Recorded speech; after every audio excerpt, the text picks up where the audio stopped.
സ്നേഹമുള്ളവരെ, പരിശുദ്ധാത്മാവിന്റെ ആവാസത്തിന് വേണ്ടി നമ്മൾ ഒരുങ്ങി കാത്തിരിക്കുകയാണല്ലോ. പരിശുദ്ധാത്മാവിന്റെ ഫലങ്ങളെ പറ്റിയായിരുന്നു നമ്മൾ ഈ ദിവസങ്ങളിലൊക്കെ ധ്യാനിച്ചത്. പരിശുദ്ധാത്മാവിന്റെ 7ാമത്തെ ഫലം വിശ്വസ്തതയാണ്, അഥവാ വിശ്വാസമാണ്. പിതാവായ ദൈവത്തിന്റെ വിശ്വസ്തയെക്കുറിച്ച് വിശുദ്ധ ഗ്രന്ഥം പലപ്പോഴും ഉദ്ഘോഷിക്കുന്നുണ്ട്. ദൈവത്തിന്റെ വിശ്വസ്തത സുസ്ഥിരമാണ്, അത് ഉന്നതമാണ്. സങ്കീർത്തനങ്ങളിലൊക്കെ നമ്മൾ വായിക്കുന്നുണ്ട് ഈശോയുടെ ദൈവത്തിന്റെ വിശ്വസ്തയെ പറ്റി.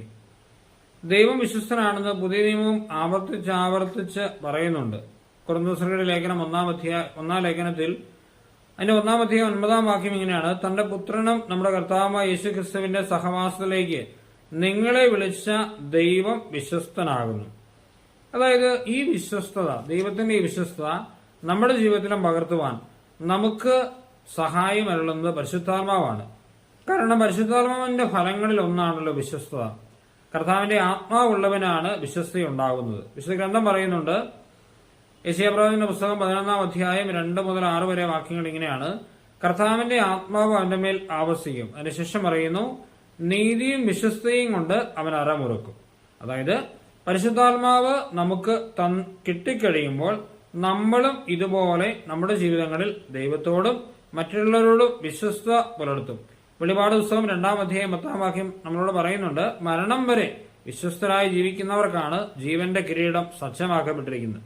മരണം വരെ വിശ്വസ്ത വെടിയാതെ, പ്രത്യേകിച്ച് ദൈവത്തിലുള്ള തമ്പുരാനുള്ള ആ വിശ്വാസം വെടിയാതെ ജീവിക്കാൻ നമ്മളെ സഹായിക്കുന്ന പരിശുദ്ധാത്മാവാണ്.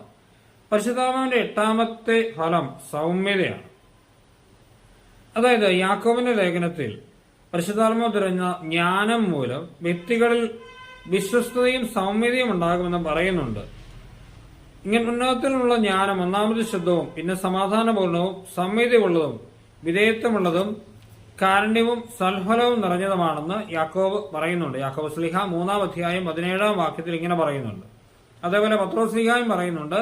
പത്രോസ് ശ്ലീഹ 1 പത്രോസ് 3:24 പറയുന്നു, പരിശുദ്ധാത്മാവ് നിറയുന്നവർക്ക് സൗമ്യമായി പെരുമാറാനുള്ള ശക്തി ലഭിക്കുന്നു.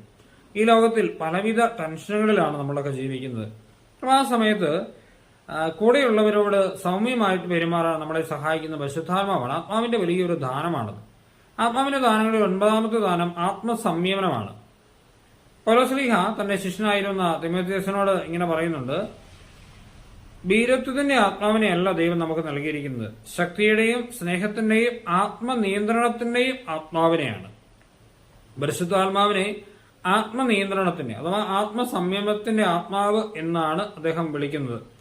യേശു തന്റെ എതിരാളികളെയൊക്കെ ആത്മസംയമനത്തോടെയാണ് നേരിട്ടതെന്ന് നമുക്കറിയാം. ഈ ഈശോയുടെയും ഹെറോദേസിന് മുമ്പിലും പിലാത്തോസിന് മുമ്പിലും ഒക്കെ ഈശോ ആത്മസംയമനം പാലിച്ചു. ശത്രുക്കളൊക്കെ അവിടത്തേക്കെതിരായിട്ട് കുറ്റാരോപണങ്ങൾ നടത്തിയപ്പോഴും അവിടുന്ന് ആത്മസംയമനം കൈവിടുന്നില്ല. അതായത് നമുക്ക് പരിശുദ്ധാത്മാവിനെ കിട്ടിക്കഴിയുമ്പോഴും നമുക്ക് കിട്ടുന്ന ഫലം ഇതാണ്, ആത്മസംയമനം. ജീവിതത്തിൽ ഉണ്ടാകുന്ന കാര്യങ്ങളെയൊക്കെ സംയമനത്തോടെ നേരിടാനുള്ള ശക്തി നമുക്ക് ലഭിക്കും. ഇവിടെ ഒരു 9 ഫലങ്ങൾ പരിശുദ്ധാത്മാവ് നൽകുന്നതാണ്. ആത്മാവിന് വേണ്ടി ദാഹിച്ച് കാത്തിരിക്കുമ്പോൾ ആത്മാവിന്റെ ഫലങ്ങൾ കൊണ്ട് നമ്മൾ ഊർജ്ജിതരാകും. ഈശോ നമ്മളെല്ലാവരെയും അനുഗ്രഹിക്കട്ടെ. നമുക്ക് നന്നായി പ്രാർത്ഥിക്കാം. നമ്മുടെ കർത്താവ് ഈശോ മിശിഹായുടെ കൃപയും പിതാവായ ദൈവത്തിന്റെ സ്നേഹവും പരിശുദ്ധാത്മാവിന്റെ സഹവാസവും നമ്മെല്ലാവരും കൂടി ഉണ്ടായിരിക്കട്ടെ, ഇപ്പോഴും എപ്പോഴും എന്നേക്കും. ആമേൻ.